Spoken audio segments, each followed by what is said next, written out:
जनसुरक्षा विधेयक विधानसभेमध्ये मंजूर, आज विधान परिषदेमध्ये सादर होण्याची शक्यता। विधेयकावरून गोंधळ होण्याची ही दाट शक्यता।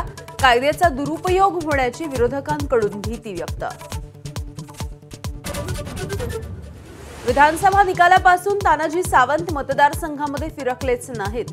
उद्योगधंदे सांभाळण्यासाठी आमदारकी हवी असल्याची माजी आमदार राहुल मोटे यांची टीका, तर एंजिओप्लास्टी झाल्याची सावंत यांच्या कार्यालयाची माहिती। छत्रपती संभाजीनगरमधील घोटाळा प्रकरणामध्ये धक्कादायक माहिती समोर। योजनेचा निधी मिळवण्यासाठी सरकारी अधिकाऱ्यांना पैसे द्यावे लागायचे। एबीपी माझासोबत बोलताना एका संस्था चालकाचा गंभीर आरोप।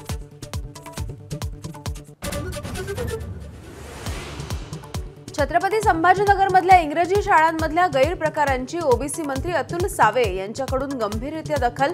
सुविधा न देणाऱ्या शाळांची मान्यता रद्द करणार, दिशाभूल करणाऱ्यांवरही कारवाईचा इशारा।